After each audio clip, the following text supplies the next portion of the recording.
Joe H. Dickerson has 50 years of experience as a financial forensic expert and judgment enforcement expert. He was a detective sergeant with the Houston, Texas Police Department and a founding member of the Harris County District Attorney's Organized Crime Bureau. He's now CEO of Financial Forensic Services, which provides financial forensic research and judgment enforcement consulting and management, both domestically and internationally, for clients worldwide who hold significant uncollected money judgments. He's a graduate of the National Crime Prevention Institute, the School of Police Administration, University of Louisville, the Defense Industrial Security Institute, and the Southwest School of Real Estate. He has served as a consultant to the U.S. Attorney's Office and the legal department of FDIC. Joe has lectured nationally and internationally, and he has trained members of the FBI, IRS, SEC, postal inspectors, Texas Rangers, plus various other law enforcement agencies, bar associations, trade associations, and professional groups. He's a member of numerous professional organizations, including the American Bar Association, TIPS, Association of Certified Fraud Examiners, National Association of Legal Investigators, World Association of Detectives, and the International Intelligence Network. His website is financialforensicservices.com. And today he's going to share with us what he calls 0.2 of a second changed everything. Judgment enforcement opportunities are now significantly improved. The Paper Source is happy to welcome Joe Dickerson. Thank you for the introduction, Bill. It's good to be with you today. We're going to be chatting today about how 0.2 of a second changed everything from our perspective on the judgment enforcement opportunities and how they're now significantly improved. I will be sharing with you some information today from a personal standpoint that I have never shared with the public before, but I think it'll help set the perspective of and tone of what we'll be talking about today. Okay, I want to give you a little background information to get started with. When I was a student in school before I graduated, my aspirations were to either be a minister or a police detective. I went to a Methodist junior college with the intent of going into the ministry, but as things developed, I decided I just couldn't stand in the pulpit and tell people how to lead their lives. So I went the law enforcement route, so I felt like I could still make contributions to our society. I spent 11 years in law enforcement, mostly as a detective sergeant working white-collar crime. And then my partner and I were transferred to the district attorney's office as founding members of the Organized Crime Bureau in Houston, Texas. My off-duty work was doing security and crime prevention consulting for the oil and gas companies and the manufacturers and distributors of oil field equipment. All officers in those days had to work off duty to supplement their income. Instead of directing traffic at a construction site in the Houston heat and humidity or being a bouncer at a beer joint, I chose to form a consulting firm. And it got to the point where I was making 3 to 5 times as much off duty as I was on duty. And I did not want to ever have a conflict of interest or perceived conflict of interest. So I made the decision to go into private practice. Part of the time that I was in law enforcement, or most of the time I was in law enforcement, my frustration was that we could catch the bad guys, but we couldn't help the good guys recover what they lost. And I always felt like I was doing just half a job, and helping the victims was important to me. So that's why I left to devote full time to my business practice. And that worked very well over the years. And we were quite successful at that. My clients, as I said, were the oil and gas companies. As we were moving forward, I found that most of my clients were using polygraph to help with their investigation of internal problems and also in their pre-employment programs to help qualify their applicants. And they would all call me and ask, who should we use for polygraph? And I would find somebody for them, but I felt like we did not have control of the quality of the work, nor did we get the results of what the polygraph examination revealed. So I decided that I could offer that service through our company, since I already knew where a lot of the clients would be, and it could be an extra profit center for us. We could get the leads on what was learned and add that service to what we were doing to do whatever research was needed to help satisfy those. So we went into that. After several years, I had hired the head of the state polygraph division for the Department of Public Safety, who was over the highway patrol, the state narcotics, the state vice, Texas Rangers, and so forth. And I thought having him as head of our polygraph division would be about as good as we could get.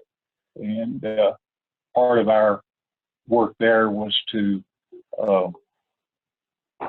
have him helping all of our clients as needed. And part of his package when he came on board was I bought him a company car, and that will become obvious why we're talking about that as we move forward. We're going to go into a video here in just a couple of seconds that reveals the worst accident that ever happened in Houston, Texas back in May of 1976. There was an ammonia truck accident, and you will see here in the upper right-hand slide the fumes, and it made the cloud of ammonia that traveled across the entire area as the accident happened. It was like I remember seeing the movies when I was a youngster of the bombings in the war, and you see the big mushroom clouds coming up and going everywhere. Well, that's what happened when this truck came off of the top level of the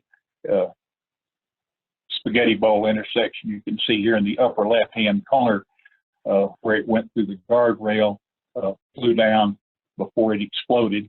And in the bottom right-hand corner behind the Pearl Bill's beer sign, you will see several buildings over there.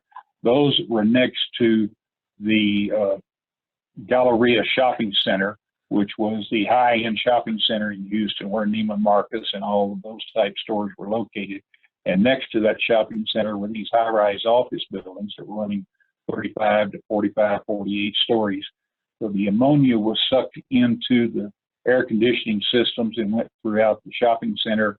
All of these office buildings had to be evacuated. Plus, on both sides of the freeway, you can see where the smoke or the fumes spread out, went into all of the homes in that neighborhood. And then over on the left side, you'll see some of the cleanup after the accident. Good evening, friends. I'm Dave Ward. This is Eyewitness News. Sports with Bob Allen, the weather with Ed Brandon. 4 people killed, well over 100 were injured today and admitted to area hospitals following a spectacular accident and explosion near the Galleria. A tank truck carrying liquid ammonia went out of control on the exit ramp from the West Loop to the Southwest Freeway. It exploded and crashed onto the freeway below. Several Eyewitness News film crews arrived on the scene just moments after the disaster occurred. Call an ambulance! Right here!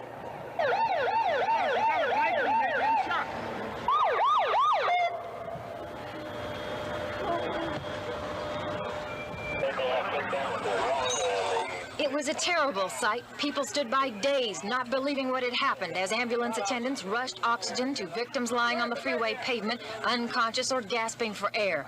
All around, a disaster scene difficult to comprehend. Wrecked cars and trucks, the dead and injured, and everywhere the noxious smell of ammonia gas.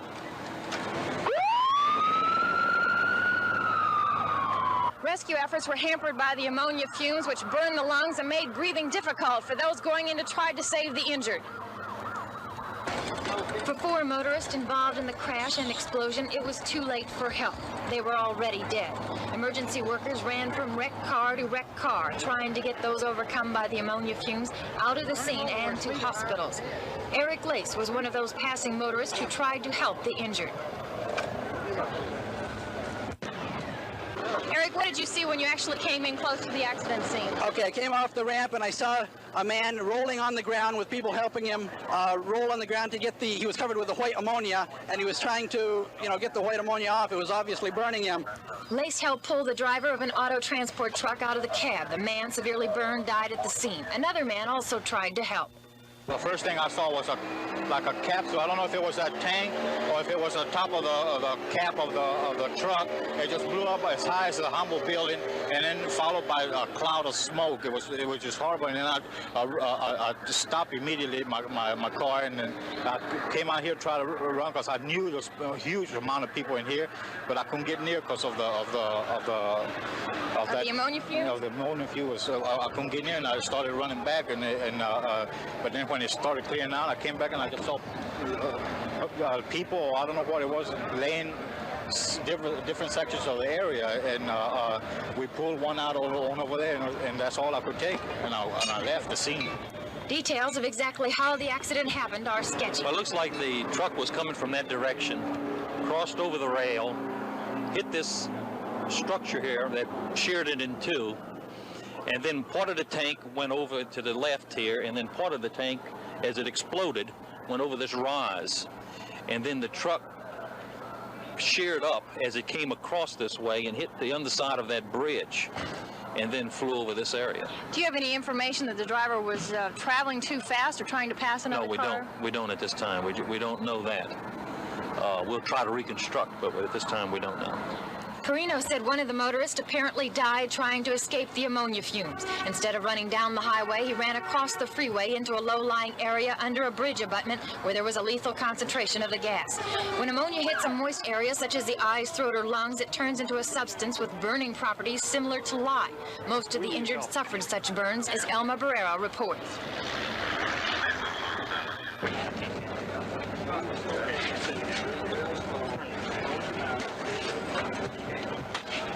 A total of 38 victims were brought in within minutes of the explosion a mile away. At one point, 5 women and 1 man were brought in, all in one crowded ambulance. Inside, the emergency ward was filled with crying, choking victims.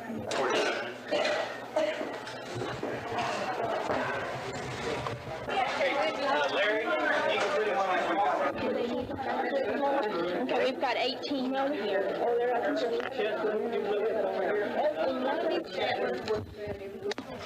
8 of the 38 were listed in very serious condition, 3 in critical condition. And that ammonia grabbed me. I backed out just as quick as I could.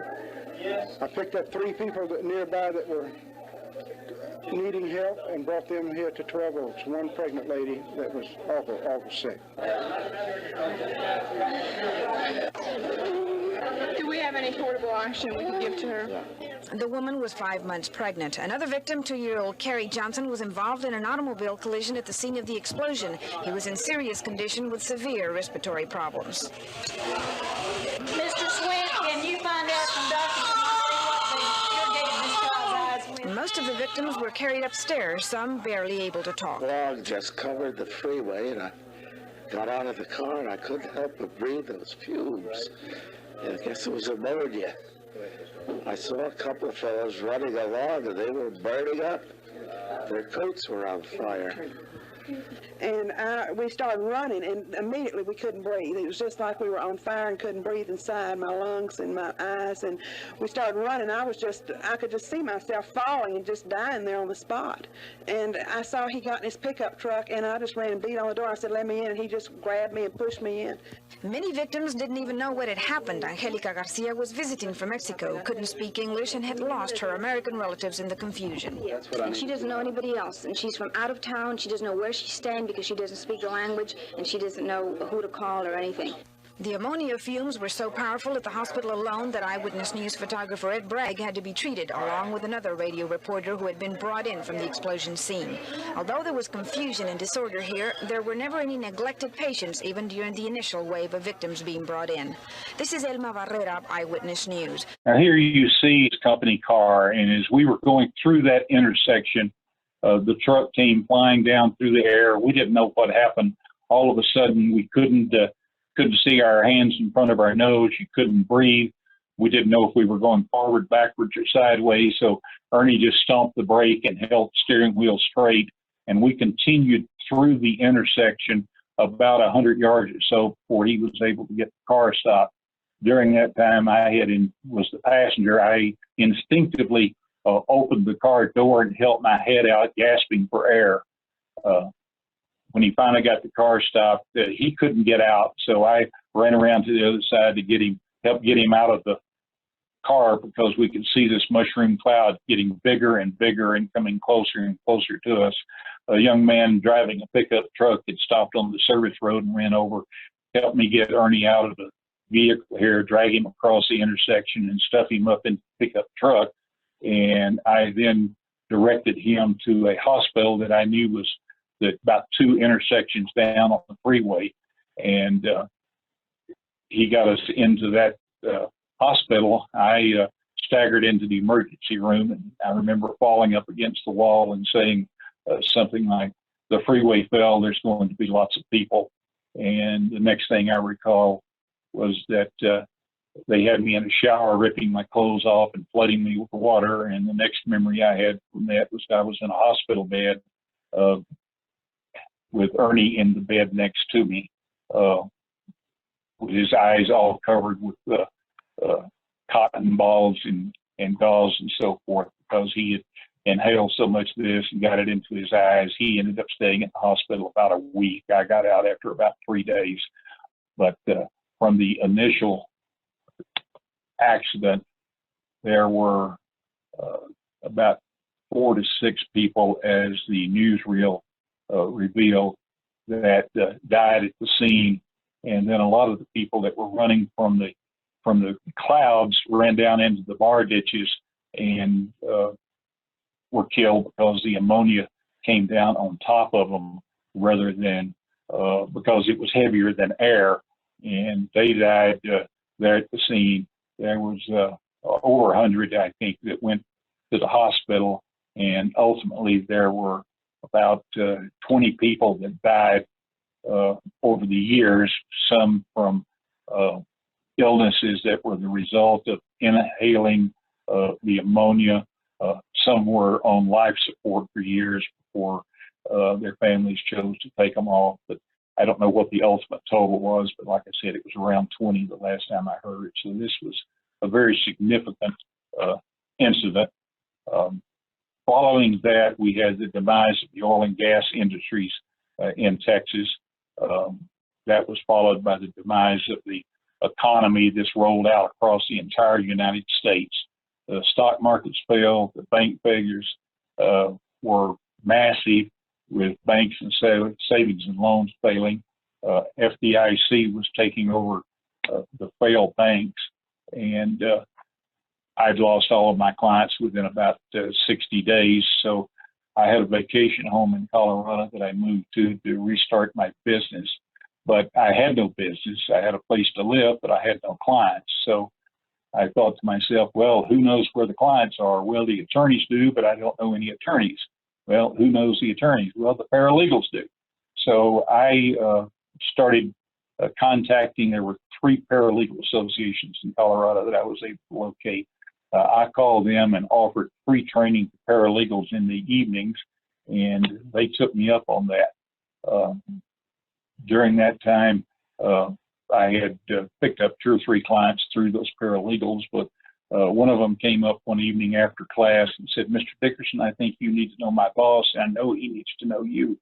So she made an appointment for me to meet her boss, who was Mike Sintel, who was head of the FDIC's legal department in Denver.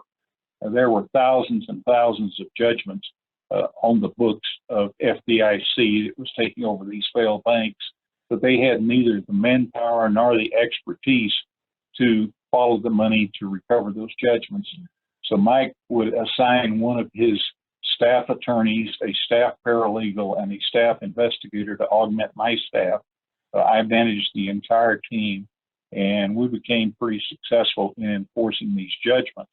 And during that time, my light bulb came on, and I said, heck, this is a business, and nobody's doing it. So I just changed the entire structure of my company at that time immediately, so that all we were doing from then forward was either prejudgment due diligence to determine if there were assets there significant enough to pursue recovery of, or if there weren't, get those off the books and move on to the next case. So we would often advise our clients, you know, don't put more money pursuing this because it doesn't look like it's going to be successful. But if it was there, we would use the processes that we'll be talking about here to pursue the money, do the discovery, and so forth. So that worked very well. And then when we got that kind of squared away for FDIC, Mike ultimately came to work for me because they closed the Denver office of FDIC, and he couldn't find work for a while, but ultimately he did. During that 10-year period following that, you know, I was always pondering the question because when FDIC had, well, before I went to FDIC, after the accident, the Federal Transportation Administration Safety Board did their own investigation because they investigate common carriers, trucks, and so forth, just like they do airplane accidents. And their investigation determined that if we were doing 55 miles an hour, which was the speed limit there, the truck was hit by or our car was hit by the truck by less than 0.2 of a second. It hit the cargo area rather than the front seat. So that 0.2 of a second made the difference on whether or not Ernie and I lived or died. Fortunately, we were doing 58 miles an hour, so it got the cargo area rather than the front seat where we were. And I spent years trying to figure out why I was still here. Why was I spared? What's the reason for my continued life? And I pondered that for years, trying to figure it out. And I determined that after having talked to my ministers, to other Christian friends, that when the time was right, the answer would come. But it took about 10 years for that answer to come to me. And I finally figured out that perhaps my purpose here was to help the victims of fraud, embezzlement, judgment creditors recover their money without wasting a lot of unnecessary funds and times going after their assets that may or may not be there. And I think my further purpose is to train as many people as I can on how to do judgment enforcement work correctly, so that they are more successful at it, more people can recover their money. So that's what I've been doing for many years now. And the older I get, the more time I spend and the more successful we become at doing this, the more I know that's what I'm supposed to be doing. I wrote a book last year called Diagnostic and Prescriptive Judgment Enforcement, and that became an international bestseller within 4 months of the time it hit came off the press. And so there are a lot of people that are interested in this, and we feel like we're making good success with it. So that's what we're doing nowadays. So the reason there's so much of this work to do is because there's an 80% failure rate in judgment enforcement across the United States. Only 20% of the judgments are ever enforced, and the people that the court says are entitled to their money are just not getting it 80% of the time. So that's what we're working on. I want to talk about the reasons that that's true. And the first is that we feel like, or we know from the statistics of what's happening and what's failing, that the attorneys are just not trained on how to do judgment enforcement work. So I assigned one of my staff people to, we did a research project and found the top 50 law schools in the United States from several different lists, and we chose the Harvard list of the top 50 law schools in the United States. So my staff person contacted the dean of the law schools, not a student answering the phone in the dean's office, but the actual dean. And we had one question in our survey, and that was, what do you have in your curriculum that teaches your students how to enforce judgments? There was a pause every time we asked that question. 47 of them said, we don't cover that in law school. 3 of the deans said, oh, we actually talk about that for about an hour each semester in our creditors' rights class. That was it. That was the training that attorneys get to learn judgment enforcement through their formal education. So how do they go about actually learning what needs to be done and causing that to happen? Well, many of the attorneys are finding mentors to take them under their wings, teach them the process. Others are taking continuing legal education courses or studying on their own. And don't get me wrong, there are a lot of attorneys that now know how to do judgment enforcement work and are doing a fine job, but they are in the minority. So that's one of the problems that we're facing in judgment enforcement. So now let's talk about the serious mistakes that the judgment creditors are making that also hinders their success in enforcing judgments.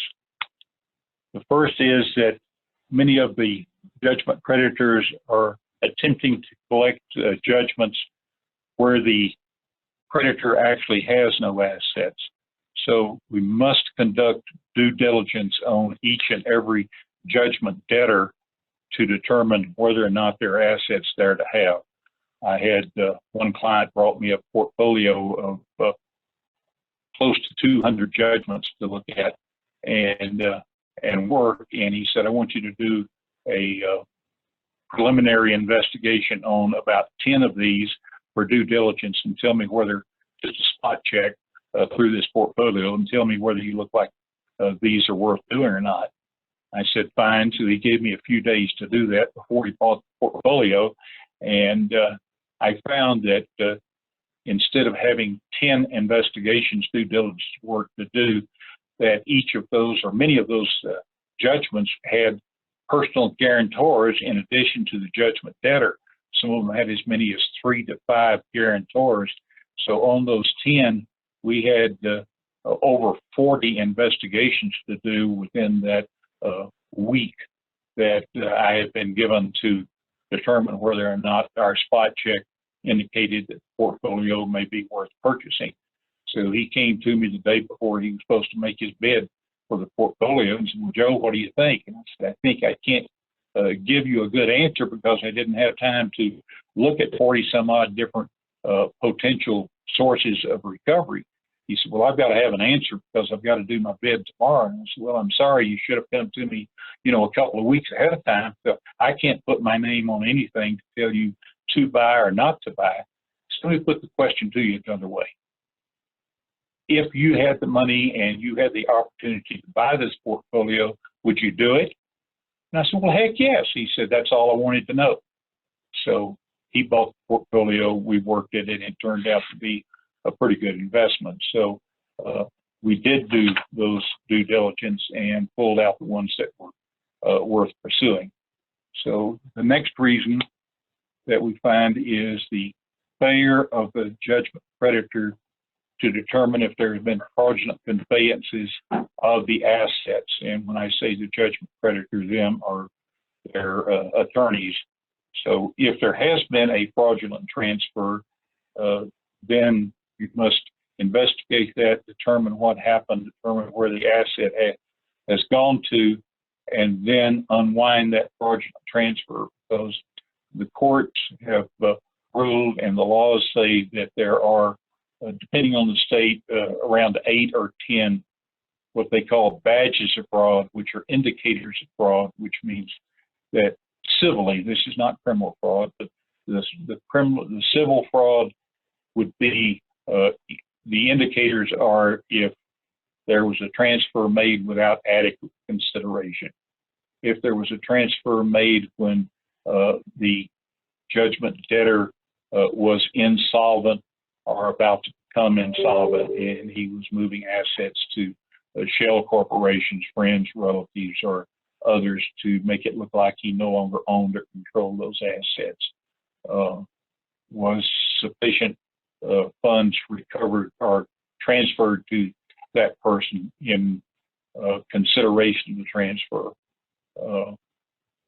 Like I said, there are about 8 or 10, depending on the states. You don't have to prove all of them, just enough to convince the judge that yes, there's a high probability that this was done. And the question is, was it done to, quote, hinder, delay, or defraud the creditors? So if you get rid of assets under those conditions, the court will basically void those transactions. The asset comes back into the name of the debtor, and then we can go get those and recover them. So you have to determine whether or not there was a fraudulent transfer. The next thing is to determine whether or not there are adequate members of the team to do the work. There should be forensic accountants involved. We have a team of about 6 in our company that are certified public accountants, certified fraud examiners, do excellent work in doing the analysis of the documents that we subpoenaed directly from the banks and the sources, as opposed to asking the debtor to come in and give us those answers. You should have digital forensic experts on board. Those people will look at the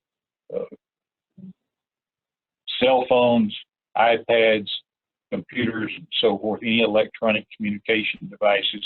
They can get into them without having the passwords or anything else. One of my favorite stories is that we had a debtor that we put in prison for, or helped the government put in prison for not paying the taxes on the money he stole from our client.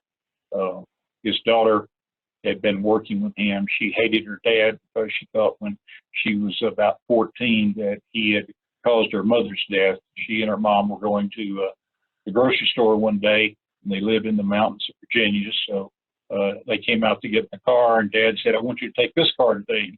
Mom said, "No, I'll just take my car." He said, "Today, I want you to take this car." Okay, what the heck? So they get in the car that he says used. They start down the side of the mountain, and Mom hits a tree because her brakes failed directly into this tree. She dies. The daughter lives.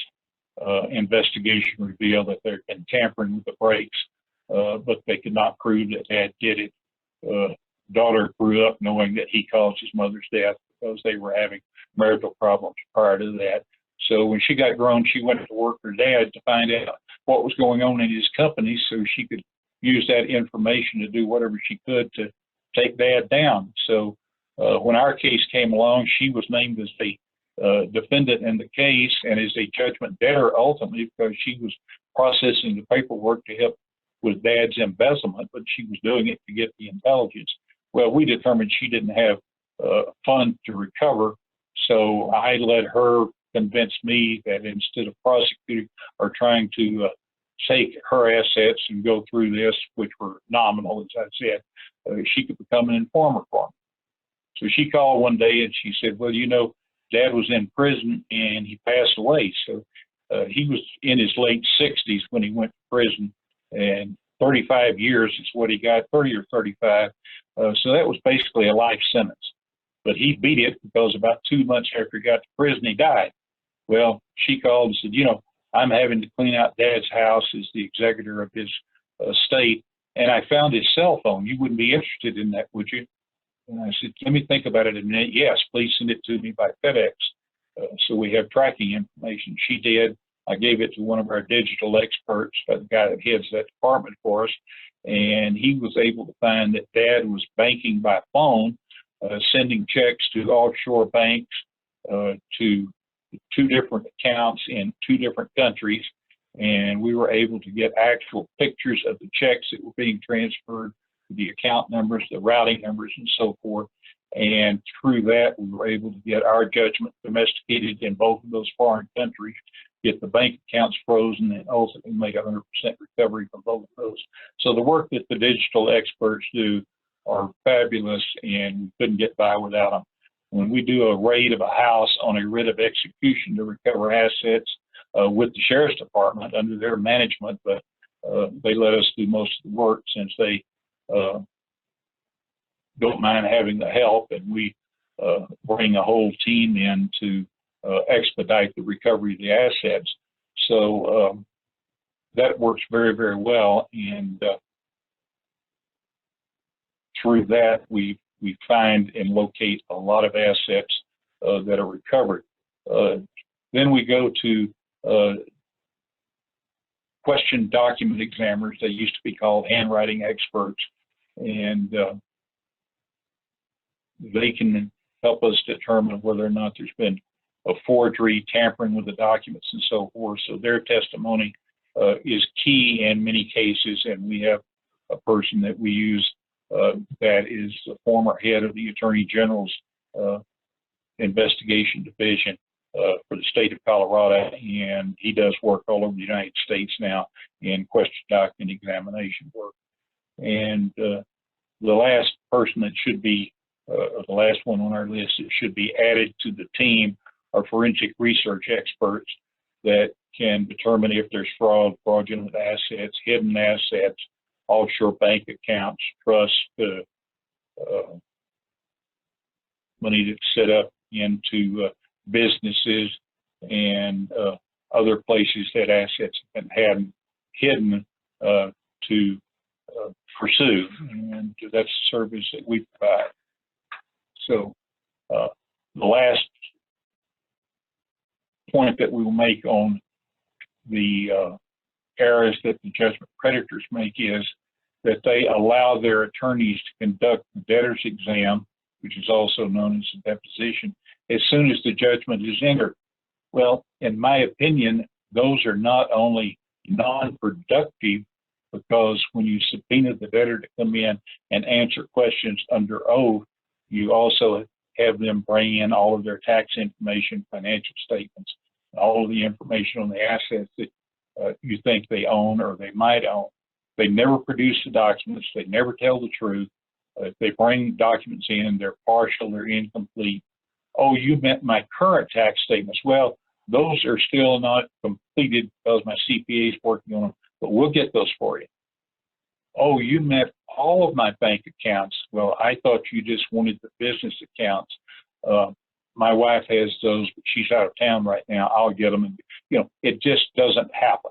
And so instead of asking the debtor to bring that stuff in, we subpoena it directly from the sources, such as the banks, the finance companies, and so forth, that have that information, and get it from them. Because in my opinion, when you're asking the debtor to bring these, not only do you know from experience he's not going to do it, but what you're doing is you're telling him what you know so he can really go out and hide the assets and make it more difficult to find them. And this, as I always say, is like asking the fox, would you go out and check the hen house and tell me how many hens are there? And the fox comes back and he's got feathers hanging out of his mouth, and he reports to you truthfully, there are no hens in the hen house. Surprise, surprise.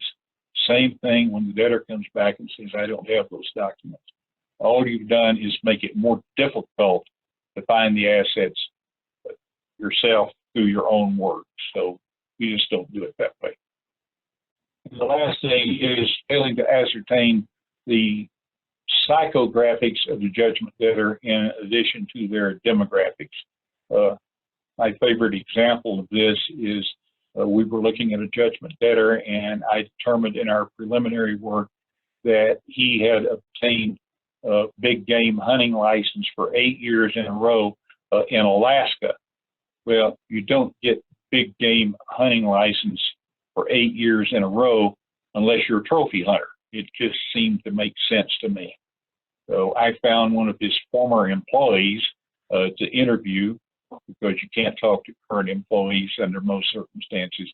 So I found a former employee, chatted with him, and he said, "Oh yeah," said the old man, his passion in life is hunting and getting his trophies so he can have cocktail parties out at his home or Christmas parties or whatever, invite all of his friends and all the important people around and show off his trophies. That is his life.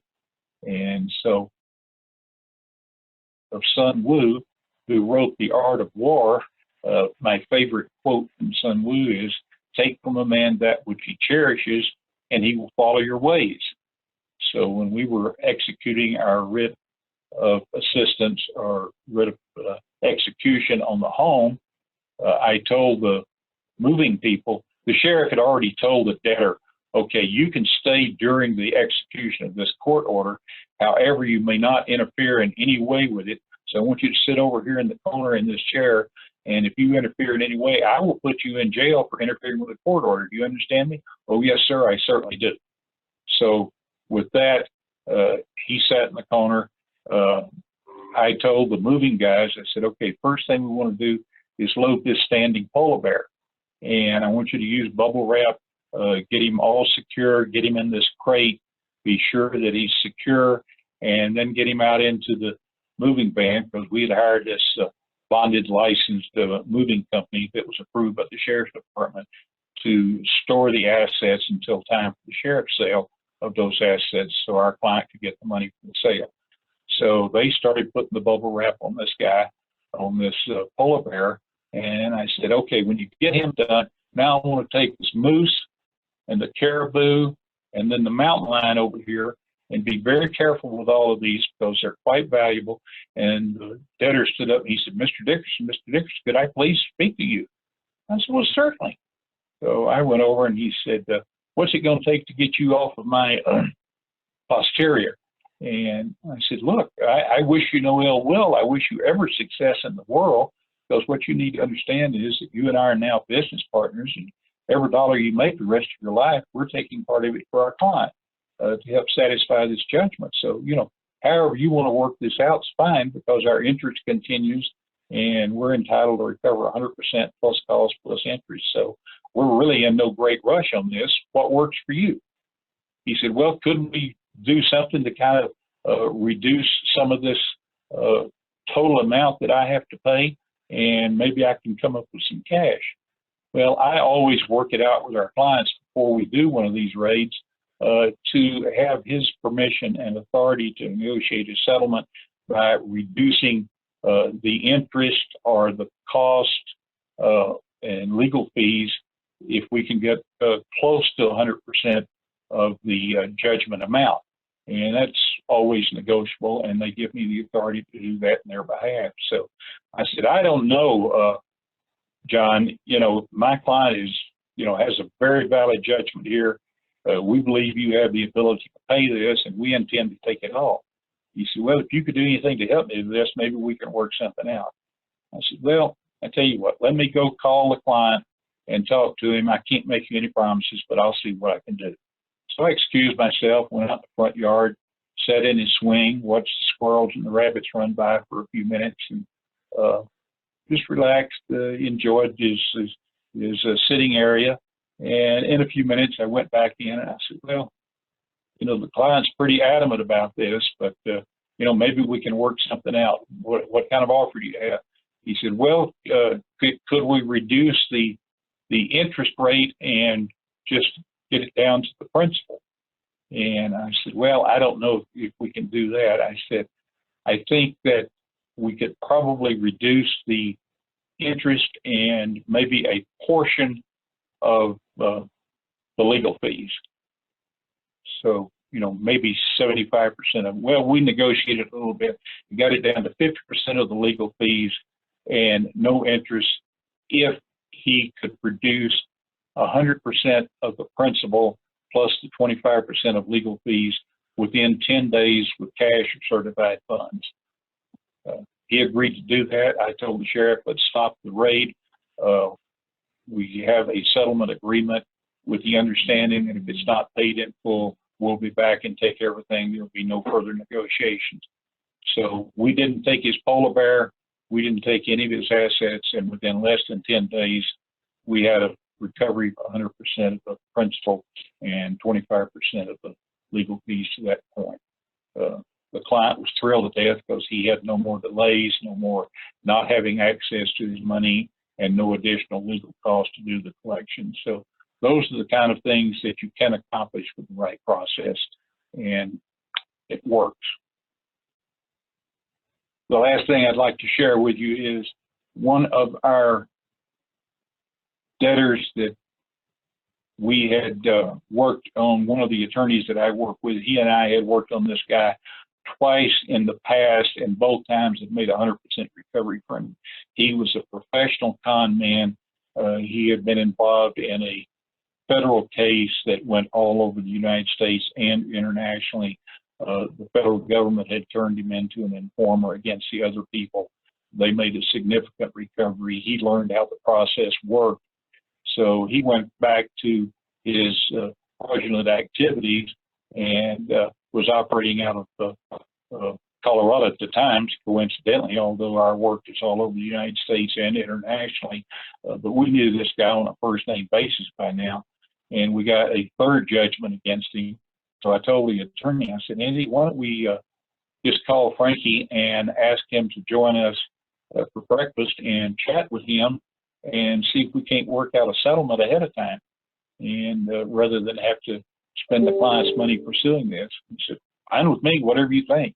So I called Frankie, invited him to join us at one of the local country clubs in their breakfast area for a brunch on a Saturday morning. So he came over, we shook hands, sat down, visited, just like old times. I mean, he was one of the brightest guys, high IQ, well-dressed, great demeanor, had the personality that, helped him be a con man because everybody liked him. And we enjoyed our brunch. And afterwards I said, okay, Frankie, I need to ask you some questions. He said, okay, what do you want to know? I said, why do you do this? He said, you're a bright guy. You've got a good IQ. You could make a lot of money in legitimate business. Why don't you get your act together and get out of this fraud business? It just seems like, it's not a good thing for you to do. When Andy and I are coming after you, we're not going to give up, and it's got to be expensive. So tell me what your thinking is. He said, hand me that yellow pad you got there. So I slid my yellow pad over, and he drew this inverted pyramid that you see here on the screen. And he said, okay, first of all, 35% of the people that I get take their money through various schemes that we come up with, 35% of them never even know they've been had. They, we just get to keep their money. So he drew a line across the pyramid, wrote in 35. He said there's another group of about 25% that think something happened, but they don't know. They don't know what to do about it. They don't think they can afford to pursue it. So I get to keep all their money. Drew another line, put in 25. Said, then there's about 20% of the people that know something happened. They hire an attorney, but they never get a judgment. And so there's nothing there that they can use to collect. So we get to keep all their money. Another line. And he said, there's about 15% of them that hire an attorney. They get their judgment, but he can never find the assets. We take a deposition. I tell him what he thinks he wants to hear, but I never tell him where the assets are. I get to keep all that money. Another line. Then there's 5% down here at the bottom of the pyramid that hire somebody like the two of you, or in my experience, they hire the two of you. I know what the consequences are going to be. I know it's going to take time and money. So I just write you a check with the understanding that your client will drop the case against me. They get all their money back. I don't have to spend legal fees. And consequently, my cost of doing business is about 5% of my gross income. You show me another business that only has the 5% overhead, and I'll consider looking at that. But in the meantime, I'm making a 95% net profit, and I can't see changing. But he said, you know, this breakfast wasn't just to chat about this. You guys got another case against me? I said, yes, matter of fact, we do. He said, well, what is it this time? So we told him what the case was. We told him how much it was. And he said, okay, I'll have you a check by the first of the month. And that was about 10 days out. I said, okay, you know the program. We don't get our money. The check doesn't clear the bank. We're coming after you, and we'll take it all plus our cost and interest. He said, no, there's no need for us to go there. We'll settle this. That's the way that we love to do it. And it works using the processes that we've developed over the years. So if there's any questions or anything that I can help you guys with in the future, please let me know. Understand that I'm not saying that Financial Forensic Services has all the answers and we know everything about the business. We continue to learn. What I'm saying is that the system that have developed works. It's proven from our clients and from the cases we've had to be successful. So whatever we can do to help you, help your attorneys with this, that is my mission, that is my objective, and that's why I'm here. So I want to help as many attorneys and judgment creditors as I can recover their money. So anything we can do to be of service to you, please give us a ring. Our book is available on Google or by contacting our office. So best of luck to all of you, and thanks for being with us today. Good day.